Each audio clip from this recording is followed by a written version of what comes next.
Capítulo 8. Conhecendo o seu inconsciente. A vós foi dado conhecer os mistérios do reino dos céus, mas a eles não.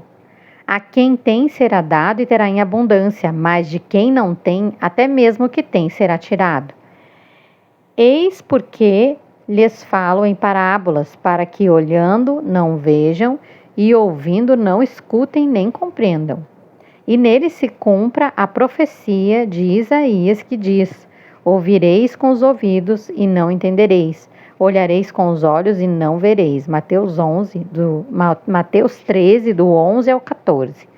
Podemos olhar diretamente para as pessoas sem vê-las ou ouvir as pessoas falarem, mas não escutá-las. Jesus sabia que forças fora da nossa percepção consciente atuam na nossa mente, frequentemente impedindo que lidemos com as coisas que estão bem na nossa frente. Ele conhecia esse aspecto da mente humana que hoje chamamos de inconsciente. O inconsciente é uma maneira de descrever o modo como a mente filtra o pensamento. É o jeito que a nossa mente tem de evitar que pensemos a respeito de tudo de uma vez só. Como não podemos lidar com tudo de uma única vez, não podemos estar plenamente conscientes de tudo o que se passa na nossa mente em um determinado momento. O problema não é o fato de a nossa mente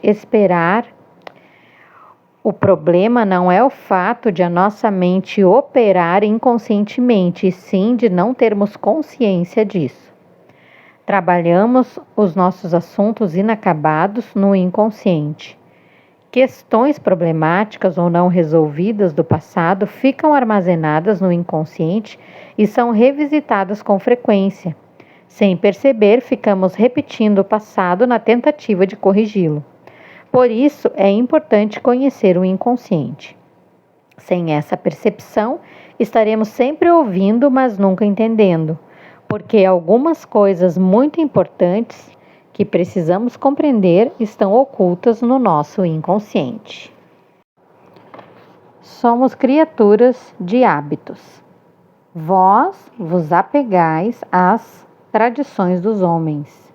Marcos 7:8. Miguel concordou em procurar o aconselhamento conjugal com Adriene após anos de insistência da parte dela. Adriene queixava-se de que Miguel era muito exigente e crítico. Ele só se dispôs a vir às sessões para agradá-la. Ambos encaravam o próprio casamento como tradicional, porque apenas Miguel trabalhava fora e Adriene havia optado por ficar em casa com as crianças. Adriene estava contente com essa situação, mas se ressentia com a atitude controladora de Miguel. Parecia que ele queria impor a ela e às crianças a forma de viver com que fora criado, e Adriene estava achando o jeito do marido autoritário e humilhante. Meus pais estão juntos há 50 anos, o que é mais tempo do que eu vejo na maioria dos casais, proclamou Miguel. O que há de errado em tentar seguir o exemplo deles? Você está esquecendo dos problemas que havia quando você morava com eles, Miguel, retrucou Adriene. Não era tudo tão perfeito na sua família. Depois de algumas sessões, Miguel admitiu que, embora respeitasse o pai reconhecia que fora importante rebelar-se contra o poder que ele exercia na família. De fato, ele era duro comigo, mas aquela era a única maneira de me fazer aprender, insistiu ele. O pai de Miguel era partidário do castigo corporal e frequentemente batia no filho com um cinto. A triste consequência que essa atitude teve em Miguel foi fazer com que ele tirasse uma conclusão inconsciente a respeito da autoridade de um pai. Para que um homem seja respeitado em casa, ele precisa ser temido pelas pessoas que vivem com ele. Miguel estava seguindo o exemplo autoritário do pai sem se dar conta de que odiava viver daquela maneira. Sem perceber, Miguel tinha medo de perder o respeito da mulher e dos filhos caso não adotasse uma postura dominadora com relação a eles. Inconscientemente, o respeito e o medo confundiram-se, o que o levou a acreditar que precisava dominar os membros da família para não ser um fracasso como marido e pai. Miguel está começando a aceitar que as tradições que estava tentando seguir tinham origem em fatos do passado que o fizeram sofrer. Ele consegue ver agora que a imposição do seu ponto de vista sobre a maneira como a família tinha que ser administrada não dava espaço para o modo como Adriene pensava e lidava com os filhos. Percebeu o preço que todos eles estavam pagando por isso. Miguel já não vive mais seu papel de pai e marido baseado no medo, e a Adriene finalmente está começando a sentir que a sua opinião é respeitada. Miguel precisava compreender que seguir inconscientemente as tradições pode ser perigoso e a percepção de que estava preso a crenças geradas pelas experiências de infância o está ajudando a libertar-se. Somos criaturas de hábitos. Encontramos segurança nas nossas rotinas e identidade nas nossas tradições. Alguns hábitos são bons e Jesus recomendou que seguíssemos certas tradições para nos relacionarmos melhor uns com os outros e com Deus. Ele sabia que precisamos de gestos concretos para expressar o amor nos nossos relacionamentos. O problema surge quando ficamos presos inconscientemente aos hábitos, porque esta atitude nos faz repetir as atividades do passado sem que nos percebamos disso. Jesus não queria que as pessoas seguissem hábitos e tradições sem estar conscientes das razões pelas quais faziam assim. Seguir tradições pode ser benéfico, mas aderir inconscientemente a elas pode trazer prejuízos. Jesus nos disse que tomássemos cuidado ao nos prendermos às tradições, não por elas serem más, mas porque com frequência as repetimos inconscientemente. A questão não é se temos ou não tradições familiares, e sim por que as temos. Se as nossas tradições são fator de crescimento para a nossa família, elas são boas, mas se acontece o contrário, precisamos prestar atenção à advertência de Jesus. Princípio espiritual. Os hábitos fundamentados no medo corrompem as tradições baseadas no respeito. Não tenha tanta certeza de si mesmo, mas a vossa culpa permanece porque afirmais saber o que estáis fazendo. João 9,41. Pensamentos inconscientes são experimentados como fatos. Como não sabemos que algo é inconsciente, temos certeza de que é verdadeiro. Quando vivemos baseado em pensamentos e sentimentos inconscientes, achamos que sabemos o que estamos fazendo, mas a verdade é que desconhecemos as razões que nos levam a agir de determinada forma. Jesus nunca pediu às pessoas que estivessem absolutamente certas com relação a si mesmas. Ele pedia que elas refletissem a respeito de si mesmas. Conheci Tommy em um orfanato de meninos. Embora só tivesse 17 anos, tinha algumas ideias bem definidas a respeito da vida. Ele não confiava em ninguém e não esperava nada de ninguém. Roubava se achasse que conseguiria se safar.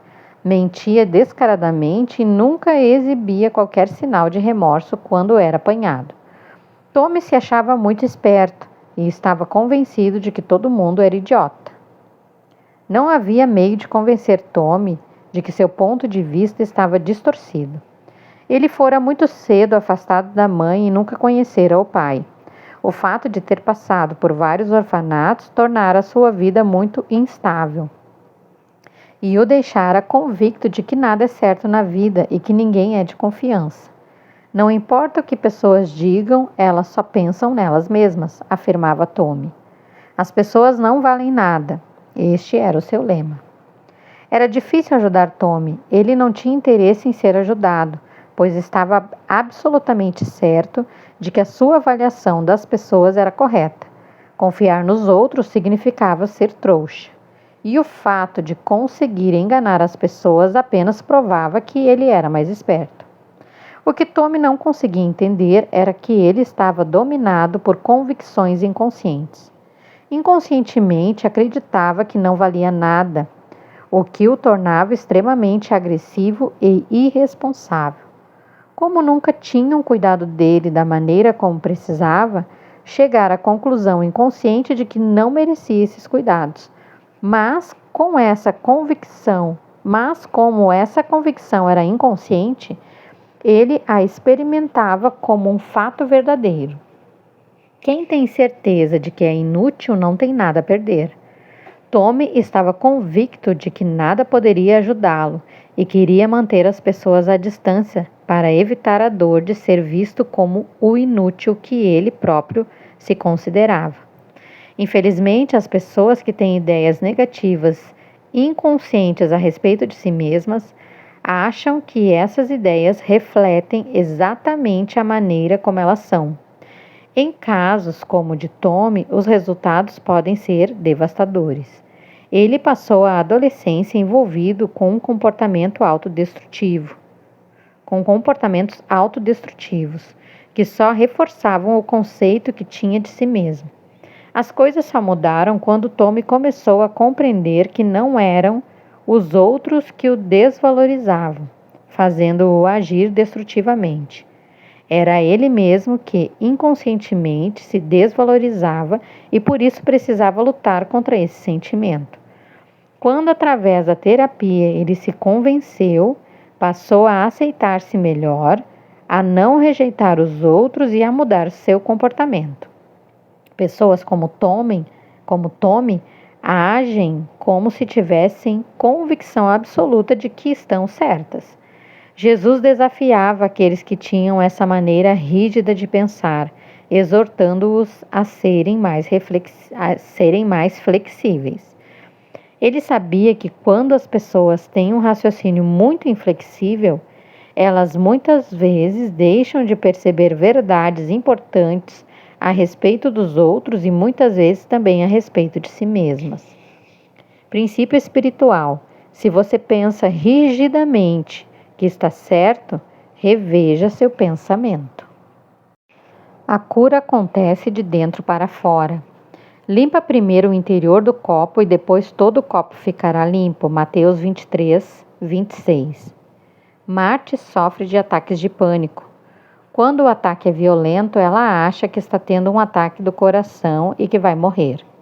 O coração dispara, ela não consegue respirar, começa a suar profundamente e seus joelhos ficam fracos. Marty tenta controlar os ataques de pânico, mas sem sucesso. A caminho do meu consultório, ela repete para si mesma que não vai deixar que isso aconteça de novo, mas acaba inevitavelmente pegando um sinal vermelho, caindo em uma pista sem saída ou levando uma cortada de outro motorista. Qualquer uma dessas coisas faz Marty sentir ansiedade e aí começam seus problemas. Assim que fica ansiosa, ela tenta se livrar da ansiedade, o que só faz torná-la mais ansiosa. O temor de ter um ataque de pânico aumenta a ansiedade. Suas tentativas de controlar-se geralmente resultam em uma sobrecarga no sistema ou num ataque de pânico. São as próprias tentativas de controlar os ataques que dão origem a eles. O problema de Marty era que ela estava tentando corrigir o seu problema de fora para dentro. Em outras palavras, ela se concentrava no seu comportamento e não nas suas convicções. Ao tentar controlar o seu comportamento, a ansiedade, ela apenas confirmava suas convicções. A ansiedade é perigosa. Marty começou a receber ajuda quando compreendeu que a cura se processa de dentro para fora. Foi preciso primeiro entender que inconscientemente ela acreditava que toda ansiedade é perigosa e causa ataques de pânico. Quando esta noção tornou-se consciente, ela abriu-se para a possibilidade de que sua convicção não fosse necessariamente verdadeira. Na vez seguinte, em que uma ocorrência a deixou ansiosa, Marty conscientemente pensou que era normal se sentir assim ante uma situação tensa e que não precisava controlar a ansiedade. Ela aprendeu que, se não piorarmos a ansiedade ao tentar controlá-la, ela pode passar naturalmente. No nível mais profundo, todos nós vivemos em função das convicções armazenadas no inconsciente. Elas guiam automaticamente o nosso comportamento sem que o percebamos. Quando essas convicções são negativas, nosso comportamento com frequência é autodestrutivo. Tomar consciência dessas convicções inconscientes é a única maneira de modificar o comportamento externo de uma forma duradoura. Jesus sabia que o único modo de mudar o comportamento externo das pessoas era modificando o que elas acreditam interiormente. A não ser que sejamos capazes de ter acesso às nossas profundezas, estamos destinados a viver uma vida influenciada pelas marcas do passado. Mudanças no comportamento ou na aparência externa têm pouca probabilidade de durar se não descobrirmos os motivos enterrados na profundidade do nosso ser. Foi por esse motivo que Jesus nos disse para limpar primeiro o interior do copo. Princípio espiritual: a mudança duradoura acontece de dentro para fora.